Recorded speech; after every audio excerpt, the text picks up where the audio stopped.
Hello student, welcome to Moni education ocean. Class 12th student के लिए ये वीडियो बहुत ही इम्पॉर्टेंट है। अगर आप क्लास 12th बोर्ड एग्ज़ाम की 2026 की प्रिपरेशन कर रहे हो तो ये वीडियो आपके लिए हो। इस वीडियो में मोस्ट इम्पॉर्टेंट गद्यांश को कवर करने वाले हैं जो एग्ज़ाम में बार बार पूछे जाते हैं। तो ये वीडियो अंत तक ज़रूर देखें और वीडियो अगर अच्छा लगे तो प्लीज़ चैनल को सब्सक्राइब करना ना भूलें। चलिए वीडियो को शुरू करते हैं। क्लास 12th हिंदी के लिए हमारा फर्स्ट गद्यांश क्या हो जाएगा? राष्ट्र का स्वरूप चैप्टर से है। भूमि का निर्माण देवों ने किया है, वह अनंत काल से है। उसके में भौतिक रूप से सौंदर्य और समृद्धि के प्रति सचेत होना हमारा आवश्यक कर्तव्य है। भूमि के पार्थिव रूप के प्रति हम जितने अधिक जागरूक होंगे उतने ही हमारी राष्ट्रीयता बलवती हो सकेगी। ठीक है। यह पृथ्वी सच्चे अर्थों में समस्त राष्ट्रीय विचारधाराओं की जननी है। पृथ्वी के साथ नहीं जुड़ी वह मूल होती है। राष्ट्रीयता की जड़ें पृथ्वी में जितनी गहरी होंगी उतना ही राष्ट्रीय भावों का अंकुर पल्लवित। इसलिए पृथ्वी के भौतिक स्वरूप का अद्यतन जानकारी प्राप्त करना, उसकी सुंदरता, उपयोगिता और महिमा को पहचानना आवश्यक धर्म है।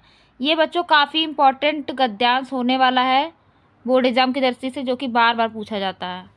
अब चलते हैं, इसका देख लेते हैं लेखक का नाम क्या है। तो इसके लेखक का क्या नाम है?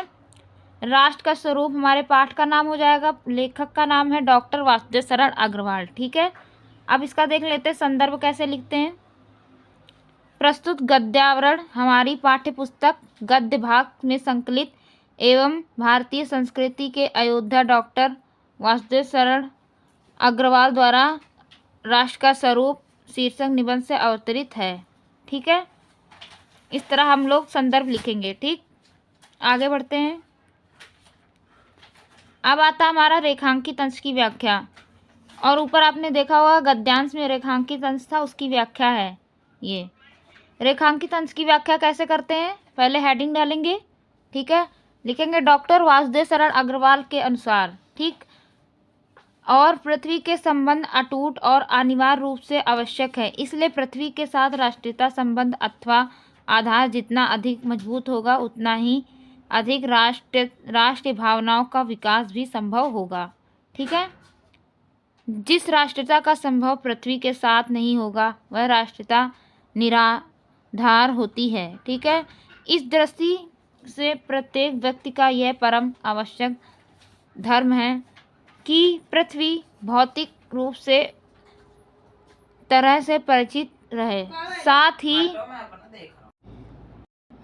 आगे बढ़ते हैं। अब हमारा आता है तीसरा क्वेश्चन, और हर गद्यांश में 5-5 क्वेश्चन पूछे जाते हैं, उसको आप लोग देख लेना। ठीक है। राष्ट्र भूमि के प्रति हमारा आवश्यक कर्तव्य क्या है? राजभूमि के प्रति हमारा आवश्यक कर्तव्य क्या है, देख लेते हैं। राजभूमि के प्रति हमारा आवश्यक कर्तव्य यह है कि हम अपनी इस भूमि के रूप, सुंदरता और समृद्धि के प्रति सचेत रहें। ठीक है। सौंदर्य आदि को विकृत ना होने दें। ठीक। अगला क्वेश्चन हमारा क्या है? किस प्रकार की राष्ट्रीयता के लेखक ने निर्मूल कहा? किस प्रकार की राष्ट्रीयता को? लेखक के अनुसार राष्ट्रीयता पृथ्वी के साथ नहीं जुड़ी होती, यह निर्मूल होती है। ठीक है। आगे बढ़ते हैं। यह पृथ्वी सच्चे अर्थ में क्या है? ये पृथ्वी सच्चे अर्थ में क्या है? यह पृथ्वी सच्चे अर्थ में राष्ट्रीय विचारधाराओं की क्या है? जननी है। ठीक है। आगे बढ़ते हैं।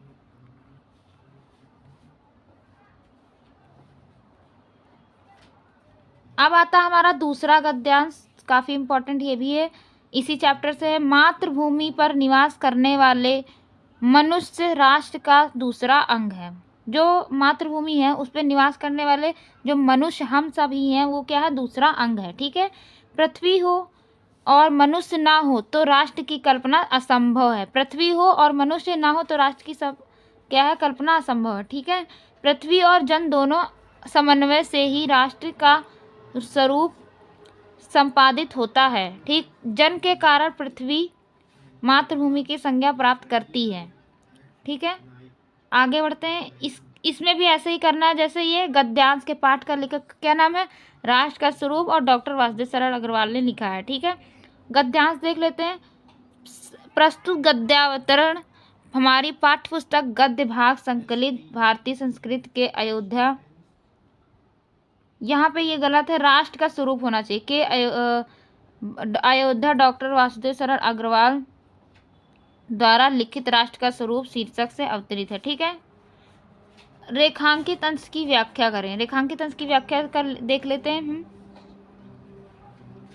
जिस पे रेखांकित नीचे होता है उसी की व्याख्या की जाती है। ठीक है, रेखांकित अंश की व्याख्या, जब तक किसी भूभाग पर निवास करने वाले मनुष्य भूमि को माता और स्वयं को उस भूमि का पुत्र नहीं मानते, तब तक उसमें राष्ट्रीयता की भावना उत्पन्न नहीं हो सकती। आया समझ? हम देश को अपनी माता के रूप में अनुभव करने लगते हैं, तभी हमारे देश में ऐसे जन्म लेते हैं जिनके आधार पर राष्ट्र का निर्माण इच्छा उत्पन्न होती है। ठीक है, अब इसका तीसरा क्वेश्चन क्या है, राष्ट्र की कल्पना कब असंभव है? मनुष्य के बिना राष्ट्र की कल्पना असंभव है। ठीक है, मनुष्य के बिना राष्ट्र की कल्पना असंभव ही होती है। ठीक है, आगे बढ़ते हैं। पृथ्वी और जन दोनों मिलकर क्या बनाते हैं? पृथ्वी और जन दोनों मिलकर क्या बनाते हैं? पृथ्वी और दोनों मिलकर राष्ट्र का स्वरूप बनाते हैं। ठीक है, आगे बढ़ते हैं। राष्ट्र का मातृभूमि की संज्ञा प्राप्त करती है। ठीक है, पृथ्वी पर जन का निवास होने पर मातृभूमि की संज्ञा प्राप्त होती है। अब आता है हमारा नेक्स्ट गद्यांश, तीसरा गद्यांश इसी चैप्टर का, ये भी काफ़ी इंपॉर्टेंट है, जो कि बार बार पूछा जाता है। इसको देख लेते हैं। जन का प्रवाह अनंत से होता है। ठीक, सहस्रों वर्षों से भूमि के साथ राष्ट्रीय जन में तदम्पित प्राप्त होता है। जब तक सूर्य की रश्मियों नित्य प्रातःकाल भुवन को अमृत से भर देती है, तब तक राष्ट्रीय जन का जीवन भी अमर है। इस गद्यांश में ये आप लोग देख सकते हैं, नीचे अंडरलाइन है, इसी की हम व्याख्या करते हैं। ठीक है, इतिहास के अनेक उतार चढ़ाव पार करने के बाद राष्ट्रीय निवासी उन नई उठती लहरों से आगे बढ़ने के अजर अमर हैं। जन का संततवाही जीवन नदी के प्रवाह की तरह है, जिसमें कर्म और श्रम के द्वारा उत्थान के अनेक घाटों का निर्माण करना होता है। ठीक है, आगे बढ़ते हैं। ये क्वेश्चन क्या है, उपयुक्त गद्यांश के पाठ के लेखक का नाम। पाठ के लेखक का क्या नाम है? डॉक्टर वासुदेव शरण अग्रवाल, और पाठ का क्या नाम है? राष्ट्र का स्वरूप। ठीक है, आगे बढ़ते हैं। इसका ये ऐसे संदर्भ लिखते हैं, ऊपर जैसे लिखा था वैसा ही है, आप लोग देख सकते हैं इसको। ठीक है, आगे बढ़ते हैं। रेखांकित अंश की व्याख्या, जितने में वो रेखांकित अंश नीचे लिखा हुआ था उसकी हमने व्याख्या की है, देख सकते हैं। रेखांकित अंश की व्याख्या, प्रथम रेखांकित अंश की व्याख्या, प्रत्येक राष्ट्र का इतिहास निरंतर बदलता रहता है, उसमें उतार चढ़ाव आते रहते हैं, किंतु राष्ट्र के निवासी की श्रृंखला निरंतर चलती रहती है।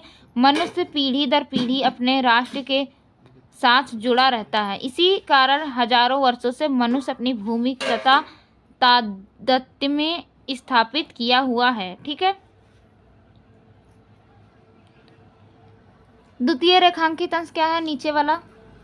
ठीक है, धरती पर सूर्य की रश्मियां प्रतिदिन धरती को अपने स्मृत रस जीवन प्रदान करती रहेंगी। ठीक है, तभी तक किसी राष्ट्र और वहाँ के जन अस्तित्व का भी बना रहेगा।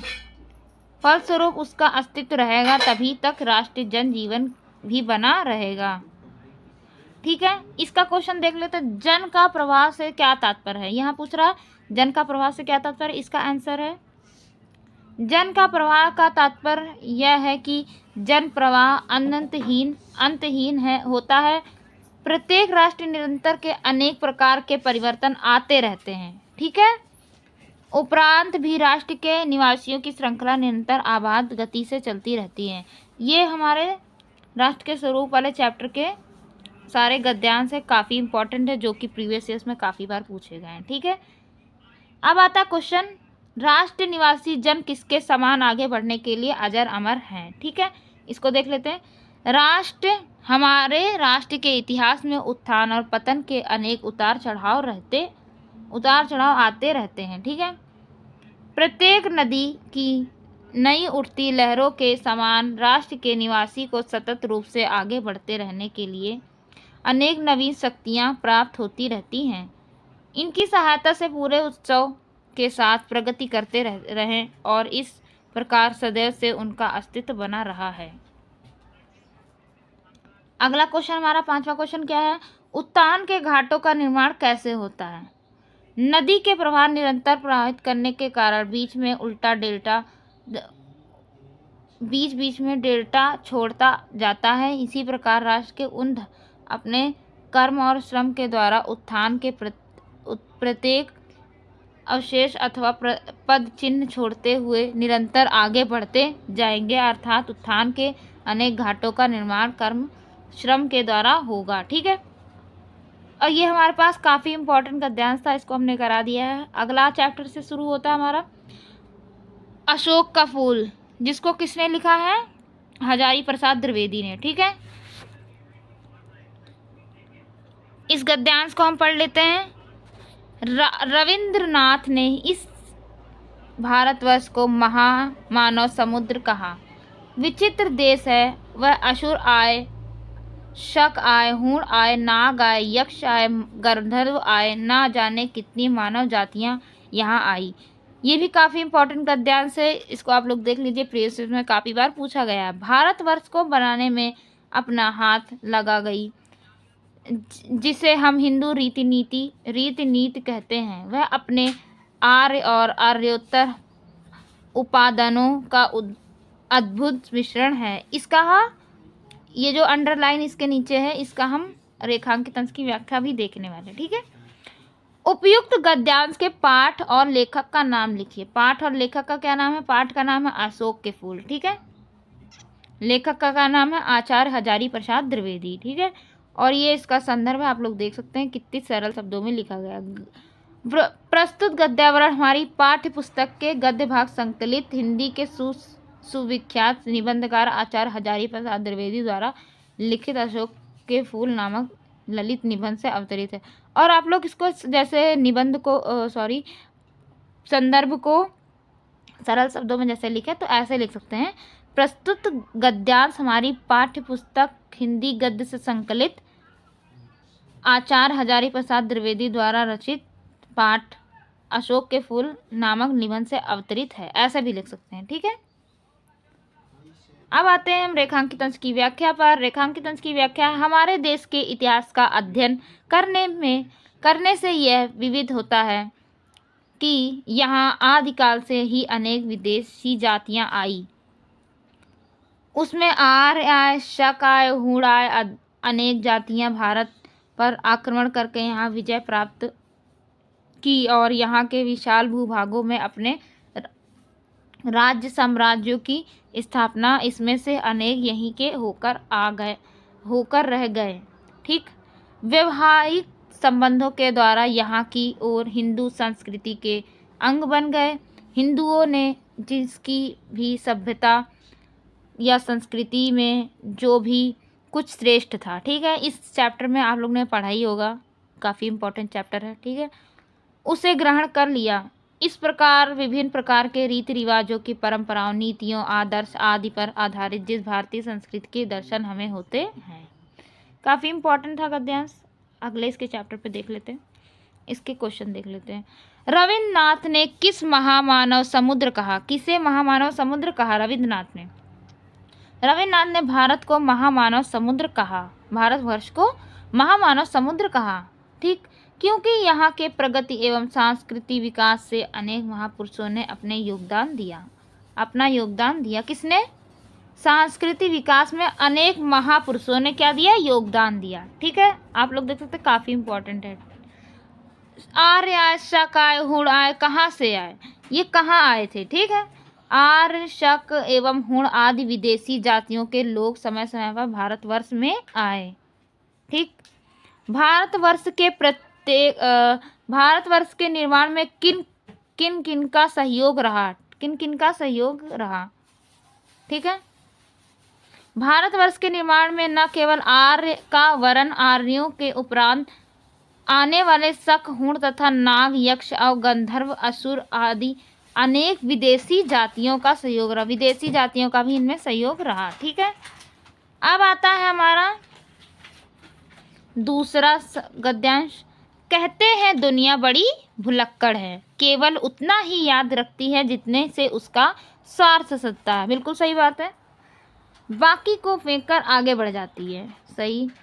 शायद अशोक से उसका स्वार्थ नहीं सी सधा, क्यों उसे वह याद रखती, सारा संसार स्वार्थ का उखाड़ा ही तो है।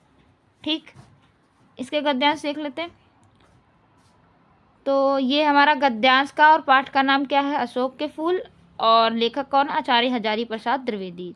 तो इसका संदर्भ आप लोग देख सकते हैं। ये सुविख्यात निबंधकार आचार्य हजारी प्रसाद द्विवेदी द्वारा रचित अशोक के फूल नामक निबंध से अवतरित है। ठीक है, आगे बढ़ते हैं। रेखांकित अंश की व्याख्या। रेखांकित अंश की व्याख्या क्या है? द्विवेदी जी कहते हैं, अगर आप रेखांकित अंश की व्याख्या करते हैं तो ऐसे लेखक कहता है या फिर उसका नाम लेकर आचार्य हजारी प्रसाद द्विवेदी जी कहते हैं कि यह संसार बड़ा स्वार्थी है। ठीक, यह उन्हीं बातों को याद रखता है जिनसे उसका कोई स्वार्थ सिद्ध होता है। बिल्कुल सही बात है। अन्यथा व्यर्थ की स्मृतियों से यह अपने आप को बोझिल नहीं बनाना चाहता। वह उन्हें वस्तुओं को याद रखता है, उसके दैनिक जीवन का स्वार्थ पूर्ति की सहायता पहुंचाती है। बदलते समय की दृष्टि में अनुपयोगी होने से यदि कोई वस्तु उपेक्षित हो जाती है तो यह भूलकर आगे बढ़ जाता है। आगे बढ़ते हैं। अब इसका तीसरा क्वेश्चन क्या है? अशोक को विस्मृत करने का आधार किसे माना गया? तो देख लेते हैं किसे माना गया। अशोक को विस्मृत करने का आधार स्वार्थ वृत्ति को माना गया।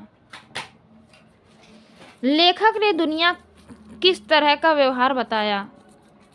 लेखक ने दुनिया के व्यवहार को इस तरह बताया कि यह केवल उतना याद रखती है जितने से इसका स्वार्थ सत्ता है, बाकी को फेंक कर आगे बढ़ जाती है। ठीक, ये गलत है। ठीक, आगे बढ़ते हैं। स्वार्थ का उखाड़ा किसे कहा गया? सारे संसार को स्वार्थ का उखाड़ा कहा गया, सारे संसार को। ठीक है,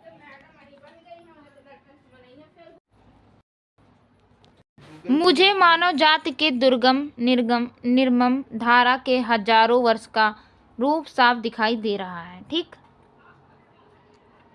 मनुष्य की जीवन शक्ति बड़ी निर्मम है। वह सभ्यता और संस्कृति के व्यर्था मोह को रौंदती आ गई है।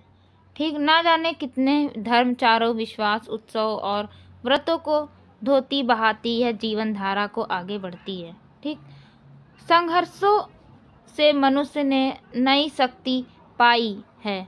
हमारे सामने समाज का आज जो रूप है वह ना जाने कितने ग्रहण और त्याग का रूप है। देश और जाति की विशुद्ध संस्कृति केवल बाद की बात है। ठीक, ये भी काफ़ी इम्पोर्टेंट गद्यांश है, इसके आप लोग क्वेश्चन आंसर देख सकते हैं। लेखक का नाम अशोक के फूल और पाठ का नाम है पाठ का नाम है अशोक के फूल और लेखक का नाम है आचार्य हजारी प्रसाद द्विवेदी। ठीक है, इसका भी संदर्भ आप लोग देख सकते हैं, ऊपर हमने बताया। अब आते हैं इसके रेखांकित अंश पे। ठीक है, और रेखांकित अंश की व्याख्या पे। ठीक, रेखांकित अंश की व्याख्या क्या है? आचार्य हजारी प्रसाद द्विवेदी जी कह रहे हैं कि मानव जाति के विकास के हजारों वर्षों के इतिहास, मनन और चिंतन के परिणाम स्वरूप उन्होंने जो अनुभव किया वह यह है कि मनुष्य जो भी जीविशा है वह अत्यधिक निर्मम और मोहमाया के बंधनों से रहित है। ठीक, सभ्यता और संस्कृति के जो कतिपय व्यर्थ बंधन या मोह था उन सबको रौंदती हुई वह सदैव आगे बढ़ती चली गई। ठीक है, इसका क्वेश्चन तीसरा देख लेते हैं। मनुष्य की जीवन शक्ति को निर्मम क्यों बताया? मनुष्य की जीवन शक्ति को निर्मम इसलिए बताया वह सभ्यता और संस्कृति के व्रत मोह माया को रौंदती चली आ रही है। लेखक ने किस बात लेखक ने किस बाद की बात बताया? ठीक, देश और जाति के विरुद्ध विशुद्ध संस्कृति के बाद की बात बताया। ठीक है, आगे बढ़ते हैं। ग्रहण और त्याग का स्वरूप क्या है? वर्तमान समाज का रूप न जाने कितने ग्रहण और त्याग का रूप है। ठीक, आगे बढ़ते हैं। अब आता है हमारा पाठ रॉबर्ट नर्सिंग होम। ठीक, इस चैप्टर से भी काफ़ी इम्पोर्टेंट गद्यांश पूछे जाते हैं, तो प्रीवियस ईयर्स में आए हुए गद्यांश हमने लाए हैं। ठीक है, देख लेते गद्यांश। मैंने बहुतों को रूप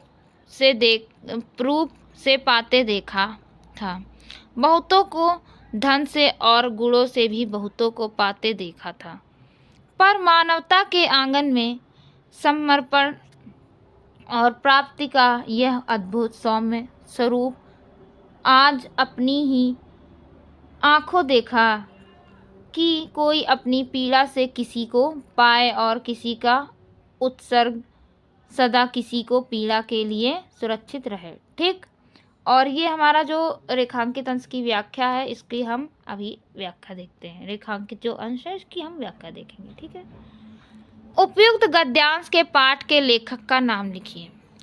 पाठ के लेखक का नाम क्या है? प्रस्तुत गद्यावतरण हमारी पाठ्य पुस्तक गद्य गरिमा में संकलित प्रसिद्ध रिपोर्टाज और संस्मरण लेखक श्री कन्हैया लाल मिश्र प्रभाकर द्वारा लिखित रॉबर्ट नर्सिंग होम पाठ निबंध से अवतरित है। ठीक है, रेखांकित अंश की व्याख्या देख लेते हैं। रेखांकित अंश की व्याख्या विलेखक क्या कहता है? लेखक कहता है कि मैंने संसार में ऐसे बहुत से व्यक्तियों को देखा है जो अपनी विशिष्ट विशेषताओं से लोग अपना बना देते हैं, यहाँ पे देते हैं हो जाएगा। ठीक है, एवं अपार यश अर्जित करते हैं। कुछ लोग अपने रूप सौंदर्य द्वारा लोगों को अपनी ओर आकर्षित करते रहते हैं। ठीक, कुछ ऐसे लोग होते हैं जिनके पास अपार धन होता है, वे अपने बल और लोगों में अपना अभाव जमाते हैं। बिल्कुल सही बात है। दूसरों को आत्मीय बना लेते हैं। कुछ व्यक्ति ऐसे होते हैं जिनमें कोई विशिष्ट गुण होता है और वे अपने गुणों द्वारा बहुत कुछ प्राप्त कर लेते हैं। परंतु आज लेखक ने एक ऐसी अद्भुत नारी को देखा जिसने मानवता के लिए सर्वस्व समर्पित करके दूसरों को श्रद्धा और आदर प्राप्त किया। ये एकदम रियल बात लिखी हुई है। ठीक है, आगे बढ़ते हैं। लेखक ने समर्पण और प्राप्ति का कौन सा अद्भुत सौम्य स्वरूप देखा? लेखक ने क्या देखा? लेखक ने समर्पण और प्राप्ति का यह अद्भुत सौम्य स्वरूप देखा कि कोई अपनी पीड़ा से किसी को पाए और किसी का उत्सर्ग सदा किसी पीड़ा के लिए सुरक्षित रहे। ठीक है, आगे बढ़ते हैं। उपयुक्त गद्यांश में लेखक का उद्देश्य निहित है। लेखक का उद्देश्य इस गद्यांश में हमें मानवता, समर्पण और प्राप्ति के अद्भुत स्वरूप को समझना है, जो हमारे समाज में प्रेरणा स्रोत के रूप में कार्य करता है। प्रस्तुत गद्यांश लेखक ने किस गद्य विधा का प्रयोग किया है? क्वेश्चन है, इसका देख लेते हैं आंसर। लेखक ने इस गद्यांश में उपमेय विद्या का प्रयोग किया। ठीक, जिसमें वह मानवता के समर्पण और प्राप्ति के विभिन्न रूपों को समझने के लिए व्यक्तिगत अनुभव का प्रयोग करते हैं। अब आता है दूसरा गद्यांश इस चैप्टर का, देख लेते हैं। काफ़ी इम्पोर्टेंट ये भी है। यह अनुभव कितना चमत्कारी है कि यहाँ जो जितनी अधिक बूढ़ी है वह उतनी ही अधिक उत्फुल्ल मुस्कामाइनी है। ठीक, यह किसी दीपक की ज्योत है, जागरूक जीवन की लक्ष्य है, दर्शी जीवन की सेवा निरत जीवन की अपने विश्वासों के साथ एकाग्र जीवन की भाषा के भेद रहेंगे भी, पर यह ज्योत का सर्वोत्तम ज्योत है। ठीक है, अब आते हैं संदर्भ पे। गद्यांश प्रस्तुत गद्यावरण हमारी पाठ्य पुस्तक गद्य गरिमा में संकलित रिपोर्टार संस्मरण लेखक है कन्हैया मिश्र प्रभाकर, रॉबर्ट नर्सिंग होम पाठ निबंध से अवतरित है। लेखक और आता है हमारा रेखांकित अंश की व्याख्या। रेखांकित अंश की व्याख्या लेखक कहता है, वृद्धा नर्सों से पता नहीं किस दीपक की ज्योत जल रही है। जीवन की जागरूकता को जीवन जीने के लिए, जीवन को एक दिशा या लक्ष्य देने के या अपने जीवन को दूसरे की सेवा में लगा देना नर्सें एकाग्र जीवन जीती हैं। उनमें एक विश्वास होता है कि भिन्न भिन्न प्रांतों में भाषा का अंतर देखने को मिलता है और यह रहेगा भी, लेकिन प्यार और सेवा की विश्व की यह सर्वोत्तम ज्योति सबके हृदय में जलती रहेगी। आगे बढ़ते हैं। भिन्न भिन्न प्रांतों में भाषा में क्या अंतर देखने को मिला। ठीक है, भिन्न भिन्न प्रांतों में भाषा में भिन्न भिन्न अंतर देखने को मिला। ठीक, कौन सी ज्योति विश्व की सर्वोत्तम ज्योति है? सबके हृदय में एक अद्भुत ज्योति प्रज्वलित है, वह है सेवा और प्यार की ज्योति। यह ज्योति विश्व की सर्वोत्तम ज्योति है। प्रस्तुत गद्यांश के लेखक ने किसके शुष्कामनय जीवन का चित्रांकन किया? प्रस्तुत गद्यांश में लेखक ने किसके मुस्कामनाएं का जीवन का चित्रांकन किया? लेखक ने प्रस्तुत गद्यांश रॉबर्ट नर्सिंग होम समर्पित भाव से गार्ड सेवारत और सर्वाधिक वृद्धा नर्स मार्गरेट के मुस्कानमय का जीवन का चित्रांकन किया।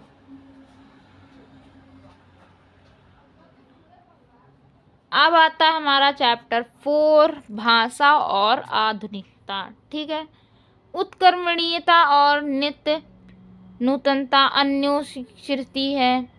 रमणीयता के अभाव में कोई भी चीज़ मान्य नहीं होती। नित्य नूतनता किसी भी सर्जर और मौलिक उपलब्धि की प्रामाणिकता सूचित करती है और किसी अनुपस्थिति में कोई भी चीज़ वस्तुतः जनता और समाज के द्वारा स्वीकृत कार्य नहीं होती। सड़ी गली मान्यताओं से जकड़ा हुआ समाज जैसे आगे बढ़ नहीं पाता, वैसे ही पुरानी रीति रिवाज शैलियों की परंपरागत लीक पर चलने वाली भाषा जन चेतना को गति देने में असमर्थ रह जाती। ठीक, अब आता रेखांकित अंश। भाषा समुची युग चेतना की अभिव्यक्ति का एक सशक्त माध्यम है और ऐसा सशक्त तभी वह अर्जित कर सकता है जब वह अपने युगानुकूल सही मुहावरों का ग्रहण कर सके। भाषा सामाजिक भाव प्रकटीकरण की सुबोधता के लिए उत्कृष्ट है, उसके लिए अतिरिक्त जरूरत की सोची नहीं जाती। ठीक है, ये आया 2022, 20, 24 और मैं 25 में भी। ठीक है, अब आता है गद्यांश के पाठ का लेखक का नाम। लेखक का क्या नाम है? प्रोफेसर सुंदर रेड्डी। और भाषा और आधुनिकता शीर्षक है, निबंध से अवतरित है। ठीक है, आगे बढ़ते हैं। भाषा आधुनिकता नाम है, लेखक का क्या नाम? प्रोफेसर सुंदर रेड्डी। ठीक है, रेखांकित अंश की व्याख्या देख लेते। प्रथम रेखांकित अंश की व्याख्या क्या है? भाषा की नवीनता ही उसकी सुंदरता और रमणीयता के द्योतक है। जो वस्तु रमणीयता होगी वह नवीन भी होगी, उसमें रमणीयता और रहेगी।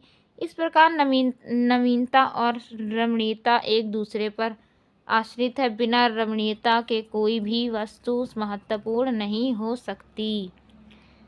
द्वितीय रेखांकित अंश की व्याख्या देख ले। सभ्यता, संस्कृति और ज्ञान के विकास में परिमाण स्वरूप समाज में जिस वैचारिक क्रांति का उदय होता है उसे हम युग चेतना के नाम से जानते हैं। युग चेतना अथवा लोक के जागरूक करने का सबसे अधिक महाप्रभावपूर्ण माध्यम है।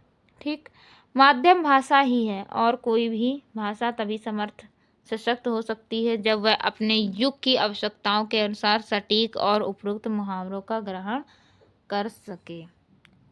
आगे बढ़ते हैं। सर्जक की मौलिक उपलब्धियां क्या प्रमाण है? क्या प्रमाण देख लेते हैं। किसी भी भाषाविद, साहित्यकार अथवा कलाकार के सृजन की कृति या रचना के व्याप्त नवीनता ही उसकी मौलिक उपलब्धि का प्रमाण है। आगे बढ़ते हैं। किससे जकड़ा हुआ समाज आगे बढ़ नहीं पाता? पिछड़ी हुई रूढ़ियों एवं मान्यताओं से ग्रस्त समाज आगे नहीं बढ़ पाता। ठीक है, आगे देखते हैं।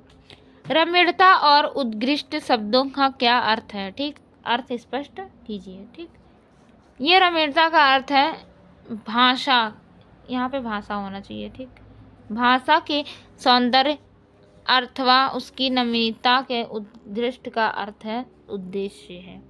ठीक, अब आता हमारा दूसरा गद्यांश।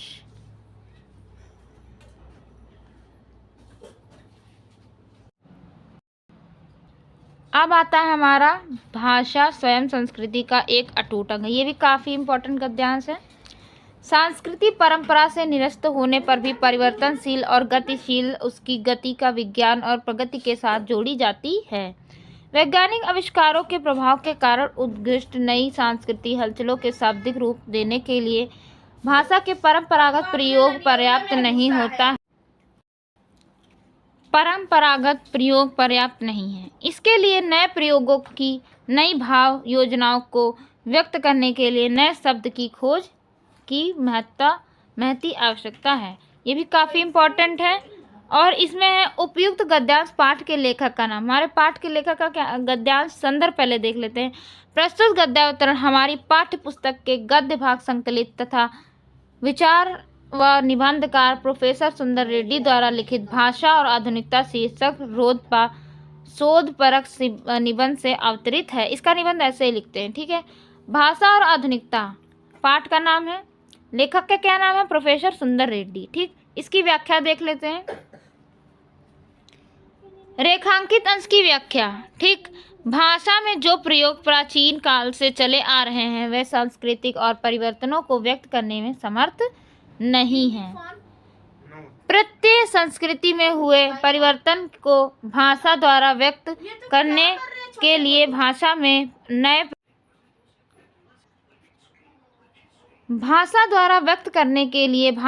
नए नए प्रयोग, नए नए शब्द की खोज करना आवश्यक बहुत है, जिससे बदलते हुए नए। अब आता है इसी चैप्टर का निंदा रस, उद्गम से हीनता और कमजोरी से होता है। ये काफ़ी इम्पोर्टेंट गद्यांश है। ठीक है, निंदा रस के पाठ का नाम क्या है? निंदा रस। लेखक का नाम है हरिशंकर परसाई। इसको आप लोग देख सकते हैं। रेखांकित अंश की व्याख्या ऐसे करनी होती है।